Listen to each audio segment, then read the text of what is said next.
We're in Môtiers, Switzerland, Val-de-Travers. It's a valley which runs from Switzerland into France, and it's famous because it's where wormwood or absinthe is native. So the drink absinthe has been produced here since the late 1700s and really became popular in the 1800s among artists mostly.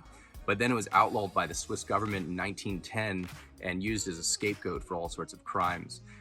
Then it was bootleggers who really kept the tradition alive until, well, the next almost 100 years, till it was legalized in 2005. Now, absinthe is 3 main ingredients. You have 4 parts anise, 2 parts fennel, and 1 part wormwood.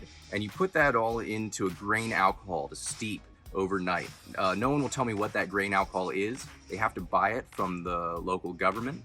And so then the next day they distill all of that. And so most traditional absinthes are clear, but then you see some green ones. And if they're green, that means that they steeped the distilled alcohol a second time in all of these herbs. And I really like the green ones. They're a little bit bitter, so they suggest having those with a bit of sugar when you drip the water over the sugar cube, whereas the clear ones, you can use just water. What makes an absinthe different from one another is they add other things. In addition to the 3 ingredients I mentioned, they might use mint or cardamom or coriander.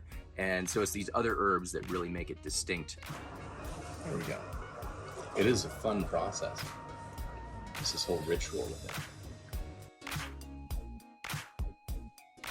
So this is our 3rd absinthe in the tasting, and this one has the herbs added back in after the distillation, which turns it green.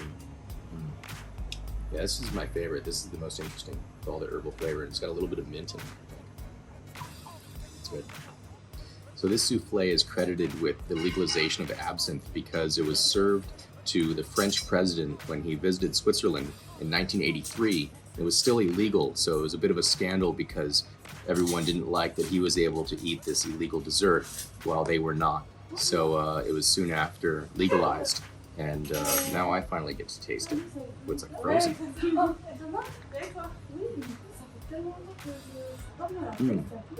More like ice cream than souffle, but delicious.